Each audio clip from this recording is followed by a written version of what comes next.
As soon as I dove in, it was like, well, there's no real turning back. And then I got into doing, a lot of psychedelics. That was a big one.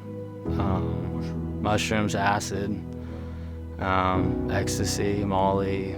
Experimented. It soon became a thing that I couldn't enjoy playing music or going fishing or hiking or anything like that, because I felt like I needed to heighten my senses or get to a different level, a more aggressive level or just a higher level, because I wasn't getting high anymore. And so that was the open door for me using more. At the age of 18, I was asked to leave my parents' home because I was living a lifestyle that obviously they weren't going to house under their roof. I didn't talk to my mother a couple of years. It felt like I talked to my dad. Maybe he had been around more people like that, whereas my mother was maybe a little more sheltered in her upbringing. And my dad had gotten sick. I had started coming around more often, started kind of building that relationship back with my mom. And so my dad passed away, and I was living this life of I'm gonna show you guys that I can do well for myself without any of this church stuff. I don't need to follow that because I can do that.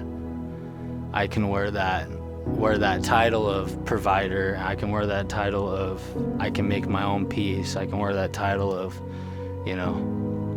drinking became the thing that was more acceptable. I'd get home after work and I deserved to drink some beer. That's what I did. And I made excuses after excuses after excuses for that habitual behavior, that addiction. Soon that led to using before work because I wanted more. My body it wasn't enough. I had some panic attacks and anxiety episodes at that time, so I drank. And when I drank, naturally, I didn't have panic attacks or anxiety attacks. So to me, I was medicating. That really spurred on the necessity, the need to have it. Because if I didn't have it, I was gonna have a panic attack. I was gonna have an anxiety attack. Things were slipping away. Things were going away. It eventually got to the point of me losing my kids, and she had left with my children, and that was hard. I was living in this house, 4-bedroom home, Mukilteo by Harbor Point Golf Course, having this, but it was empty. Everything was gone. There was just nothing there. And I'd stopped in this gas station parking lot in Mill Creek, and I saw Shane there. I was sitting there smoking a cigarette or something, and I said hi. And then we started talking, and we had exchanged phone numbers, and he would text me on Mondays and say, hey, why don't you come down to the church? And of course my response is, I'm busy tonight, or I gotta get up early for work, but I was drunk, or I was doing whatever. And all this pride and all these years, 11 years I hadn't been back to Westgate till I came back. All these years of building this life for myself, because I did that, right? Were gone. Everything was gone. And I remember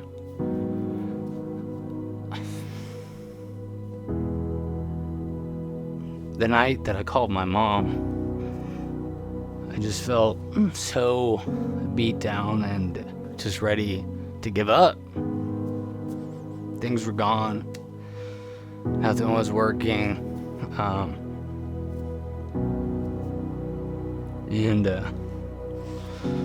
to the point of I was willing to take my life, which was a terrible spot.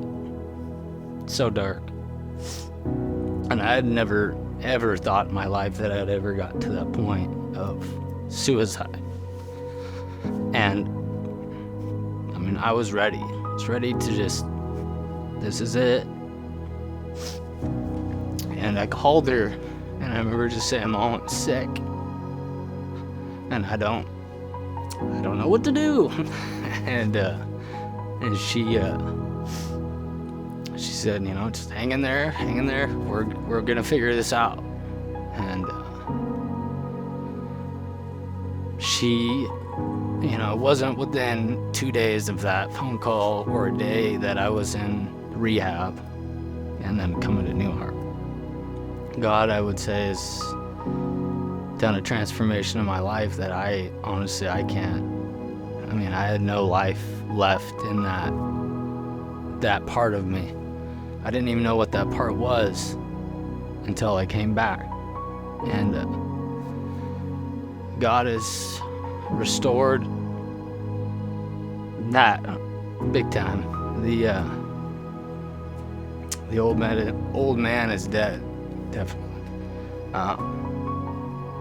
And so everything I have is definitely owed to God. Just every facet that I feel like I tuck in behind, and He's the first thing I go to, tends to work out for the better. To go from the point of wanting to end your life to the point of now wanting to live your life, is a remarkable experience. And He is my provider. He's my friend, my counselor.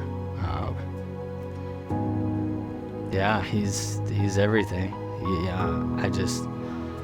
I wouldn't be here today if it wasn't for Jesus.